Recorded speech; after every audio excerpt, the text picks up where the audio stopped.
Hey guys, welcome back to the United Star. I have got a very dear friend of mine, Neeraj, who is a die-hard Liverpool fan, and we will be talking about how the Liverpool fans have actually, you know, received the ESL and how they feel about their owners after this whole furor. Neeraj, let's get straight into it, man.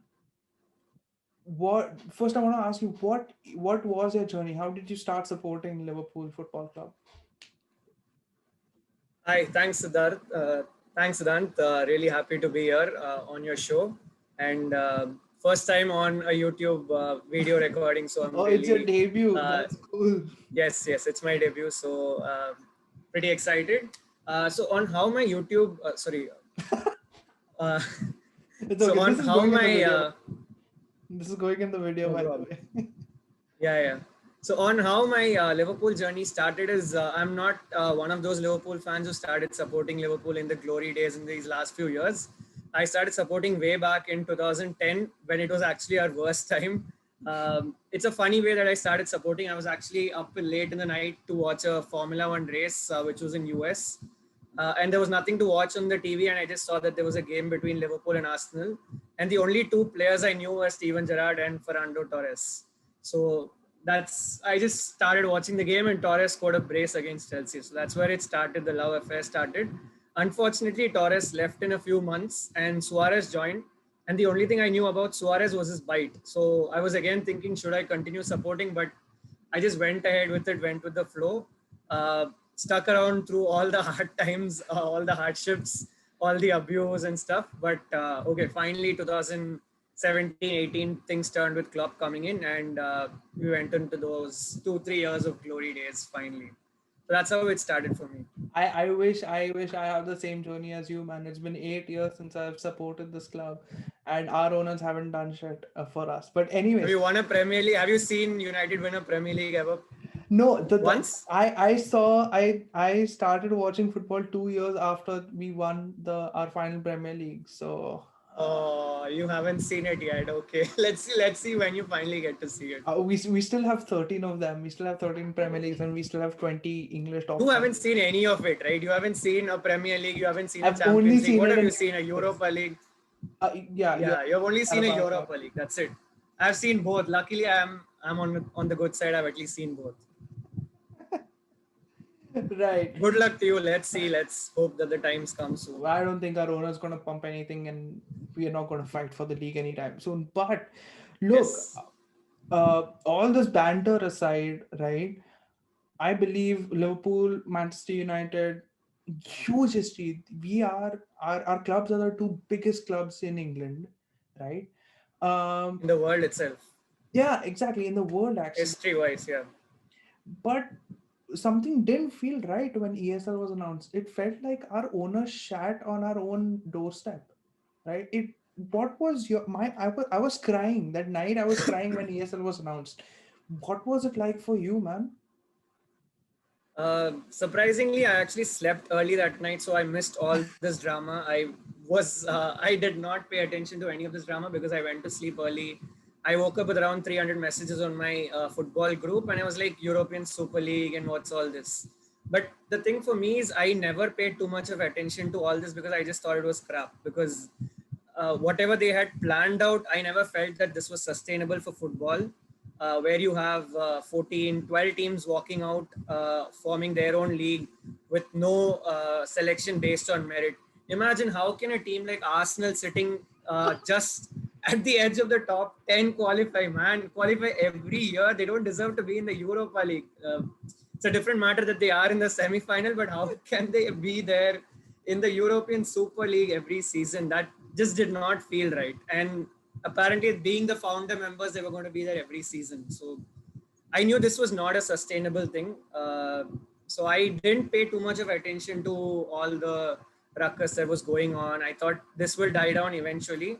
And yes, it ended up being that way because of all the backlash from the fans and pundits. I think a lot of pundits did a great job really putting pressure on the owners because I mean, the way it went around was extremely silly.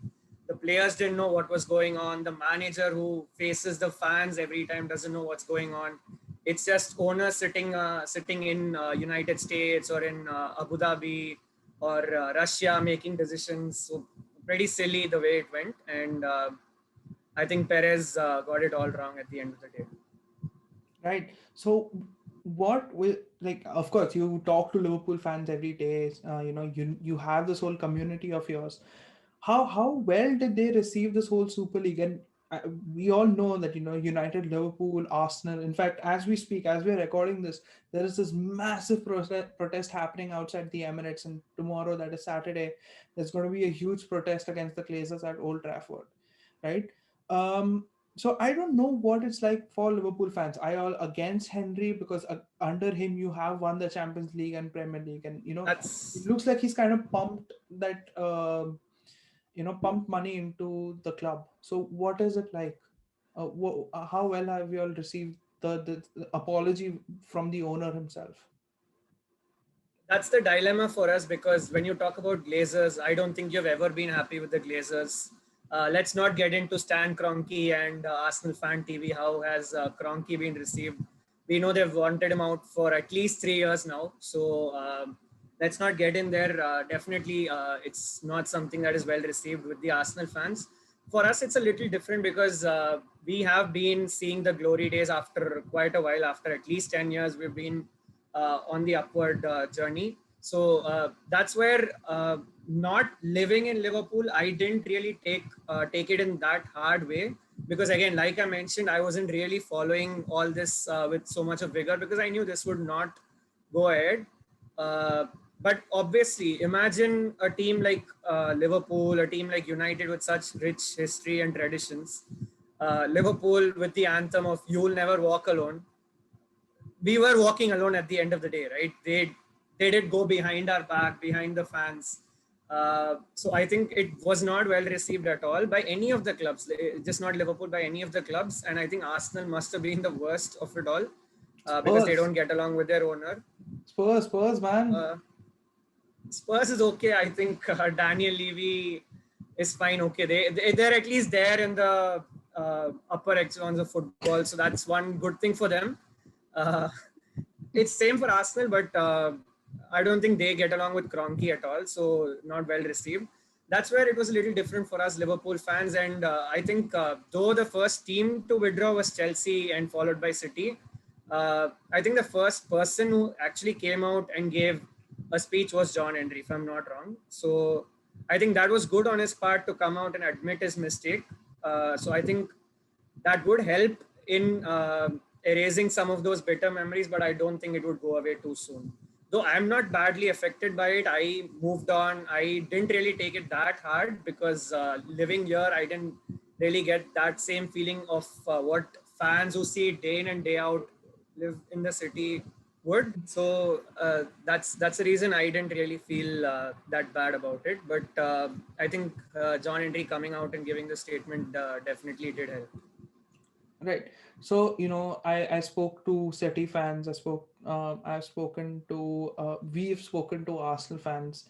And of course, we know how Glazers are. And City fans are kind of okay with their owner because, of course, Sheikh Mansour, how much ever we may call City an oil club, they are one of the best teams in the league for the past decade consistently, right? Um, so I spoke to Sid from Man City Mumbai, and he's like, you know what? Because he's pumped so much money, and he's actually brought success to the football club. We are willing to let go of this. But for Liverpool, Same. United, and Arsenal, it's very difficult because we have history. We have history which our owners have, uh, turned their backs on. So just 30. for this, do you think an apology from the owners, like we have absolutely destroyed Joel Glazer's apology. United fans have destroyed Joel Glazer's apology because we all know how fake that is, and we all know that some PR guy has only written it for him, right? But and we are not forgiving him. But do you as a Liverpool fan, will you forgive Henry for what he has actually gone and done, turned his back on Liverpool's history. Yeah, that's what I said. That's the dilemma for us because we are going through probably the best phase we've seen in the last 3 decades, I think. So that's where it comes from. Someone like Arsenal, a team like Arsenal is not going to be really affected by the owner because Arsenal have been going through their worst times in the last 5-6 years. Hmm. It's the same with United as well. But like City, we are going through probably the best time in a long time.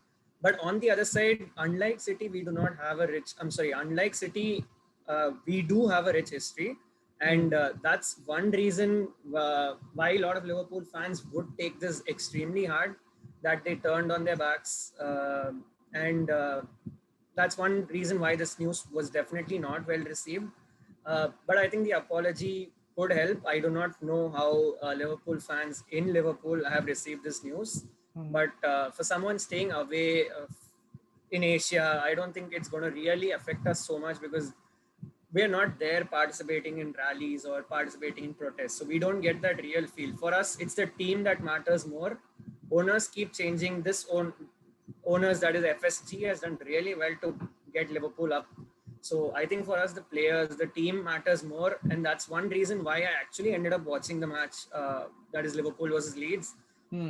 because I think one of my friends who took it a little hard did not want to watch the match. For me, the team mattered more. Team and the club and the players, manager. I think that mattered more for me. That's the reason I ended up watching the match, even though we didn't end up winning. For me, the game was more important. Getting into top four was more important. I still remember Carragher's interview the previous day. He was saying that this is almost like a nothing game if you go into the European Super League. But for me, Exactly. that was an important game because it's still a game in the race for the top four. Right. So Right. So now that's where it is for fans me. fans have come out and started talking about this 51-49 ownership of the club. The German template, so they call it, Yes. right? So that's 51% to the fans and 49% to private investors and all. Do you think that is a viable option given the current scenario of the Premier League, or do you think that it's only the German league because that whole 51-49 thing, it's working really well for Bayern Munich. They are at the top, and they are dominating like anything. But for other clubs, they aren't getting all those investors in, right, who can pump the money into the club. So do you think if this 51-49 rule is implemented in the Premier League, should it be exclusive to the certain set of clubs, or should it involve all the English clubs in the Premier League for a 50, or even in the championship and all that for that matter? Do you think that is a viable option for English football? I do not know if it is a viable option for English football, but the last point that you mentioned, if that does get implemented, it cannot be just implemented in the Premier League because of relegation promotion. So whatever happens, it needs to be all through the pyramid, and the pyramid exists still quite a low depth. That is not just the four divisions; it goes even beyond that. Hmm. So probably something like this could help, not the top divisions because teams like City, Spurs, Chelsea are pumping in a lot of money. United as well, and Liverpool, not to mention, they're all pumping in a lot of money from these private investors and these companies that are buying the Premier League clubs. So Hmm. it's not going to benefit the top Premier League clubs, but it could definitely benefit the leagues in the teams in the lower divisions. Right, And right. on the other side, the Premier League is not a monopoly like the Bundesliga. You see that it's just Bayern Munich in Bundesliga. Even the Serie A is going to have a new champion this year, and the League One title race has been intense, and PSG are not at the top of the moment. But Right. Bundesliga, you can see there is complete monopoly for Bayern Munich. That's Hmm. not something we would want. We see that any team can beat any team on its day in the Premier League, and that's the beauty of the Premier League. So I think the way it is going, it is fine. But I think this 51-49 could definitely help continue to bridge the gap between the top and the bottom. Right, I absolutely agree. And when you And talk about, also, and also, I think bringing in that fan flavor, fan connect in the same way that it's there right, in the Bundesliga, right, I think that it would help. Would this be a viable solution for it to be implemented? I do not know, but I think this could help bridging the gap between the top and the bottom. Do you feel this whole thing is going to come back again? Like in the coming years, Um, if like, and do you think that these American owners should stay in the Premier League? Do you think that should be there, or should there be heavy sanctions which if, through which yes. we get rid of them? I don't know about sanctions where you get rid of them, because I'm Which happy lead them, that we which are lead doing us to. well. I'm happy that Arsenal are not doing well because of Kroenke. I'm happy that United's not doing well because of the Glazers. So yeah, but on a serious note, Neville had brought this point up that these guys cannot just come back easily after going away like this. I think they deserve some kind of punishment, uh, be it financially. I think financially, because these were the owners investing and not teams wanting to go out. So is a point reduction or even a relegation the right decision? Because the teams are not involved in this decision, I do not know. But maybe since the owners took the decision, this could come back to them, come back to haunt them probably next season. You never know. But I think a fine is probably a good choice, because this was the owners that took the decision at the end of the day, and maybe they should pay for it. But how I think that could materialize at the end of the day is these guys could just walk away from the club, and the club will have to bear the brunt at the end of the day. For example, if Glazers walks away, uh, the club will have to end up paying, maybe not Glazers. So I don't know how that would materialize. So we'll have to see how that unfolds. Right, very, very, very true, very true. Um, Anyways, man, thanks for coming on, man. This was a really good talk. I think I got a Definitely. little more perspective into what other fans think.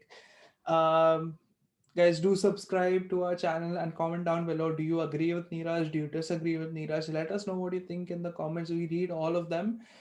Thanks so much for watching, and we will see you soon.